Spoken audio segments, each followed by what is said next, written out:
months, and indeed nearly the past year, make it clear.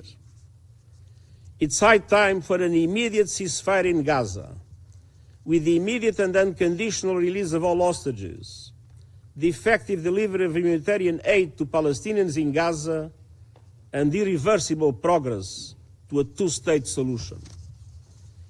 It's high time for a cessation of hostilities in Lebanon, re-election towards full implementation of Security Council resolutions 1559 and 1701, paving the way for diplomatic efforts for sustainable peace. It's high time to stop the sickening cycle of escalation after escalation that is leading the people of the Middle East straight over the cliff. Each escalation has served as a pretext for the next. We must never lose sight of the tremendous toll this growing conflict is taking on civilians. And we cannot look away from systematic violations of international humanitarian law. This deadly cycle of tit-for-tat violence must stop. Time is running out, and I thank you. I thank the Secretary General for his briefing.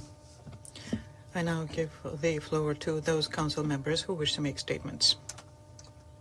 I give the floor to the representative of France. Madam President, I would like to thank the Secretary General of the United Nations for his statement.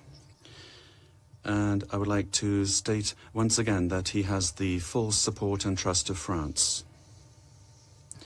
France condemns the ballistic missile attacks perpetrated yesterday by Iran against Israel. We are attached to the security of Israel, and France has mobilized its military means in the Middle East in order to fend off the Iranian threat.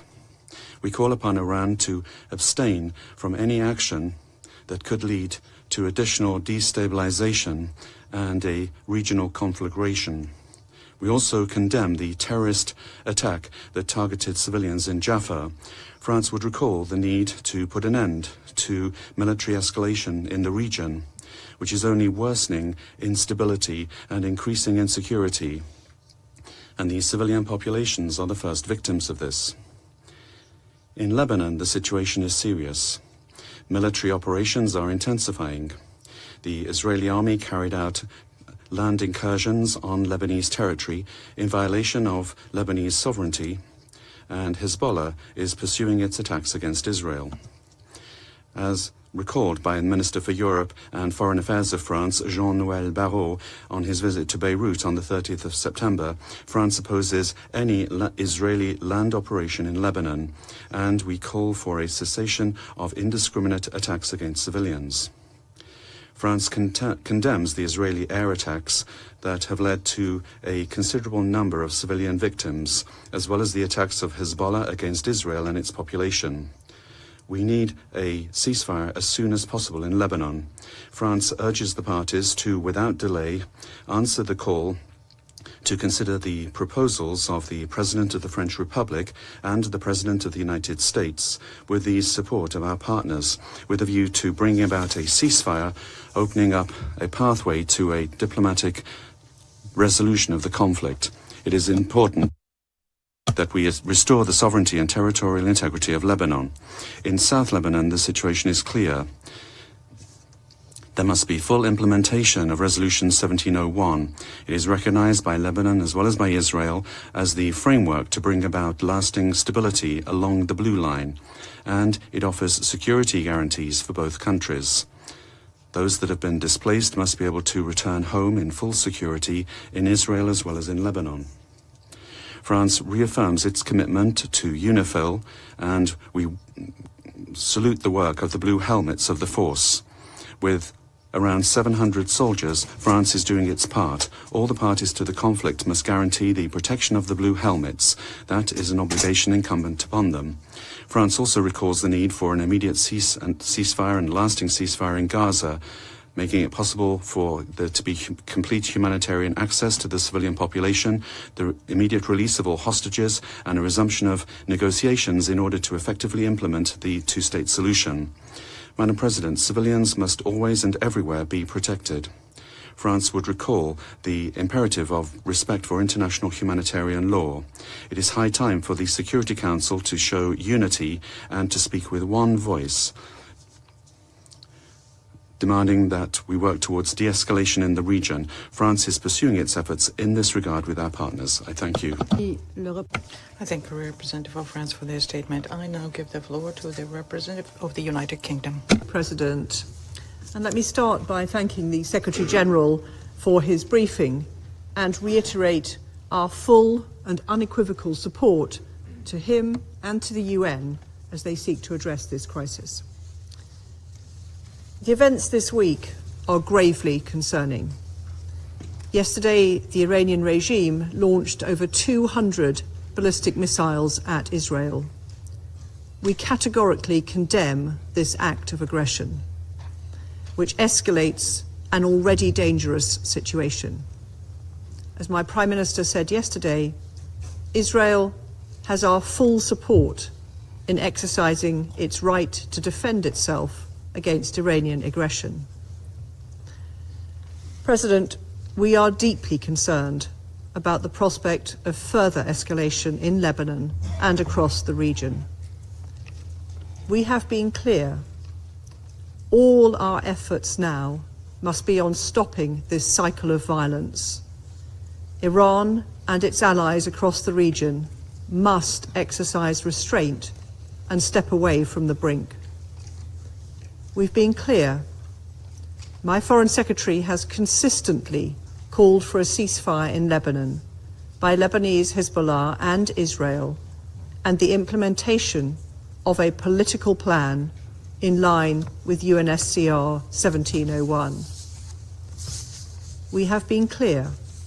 In Gaza, we need an immediate ceasefire and the release of the hostages. My Foreign Secretary has urged both Israel and Hamas to agree the ceasefire deal on the table, to choose peace and bring this chaos to an end. Peace, not war, is the courageous option. It is also the best option to secure stability and security for Israelis, Palestinians, Lebanese, and the wider region. President, my Prime Minister has been working urgently to gather support for a political solution to this crisis. Only a ceasefire in Lebanon and Gaza would create the space to agree a political plan consistent with UNSCR 1701 that allows for the sustainable return of displaced Israeli and Lebanese civilians to their homes. Innocent civilians in Israel and in Lebanon have been displaced from their homes for too long already. The only way they will return is through a sustainable peace across the blue line. The conflict in Lebanon is causing devastating consequences for civilians, especially for women and children, and draws us closer to a wider regional conflict. President, we cannot let Lebanon become another Gaza. With mounting civilian casualties and hundreds of thousands of displaced people, all parties must do everything possible to protect civilians and fully respect international humanitarian law. A widening of the conflict is in no one's interest. The actions taken now will impact a generation. I call on all actors to step back from the brink and find a political resolution. I thank you. Je remercie la représentante. I thank the representative of the United Kingdom. I now give the floor to the representative of Malta. And at the outset, allow me to congratulate you on assuming the presidency of the Council and thank Slovenia for its leadership in steering our work in September. I also thank the Secretary General for his remarks.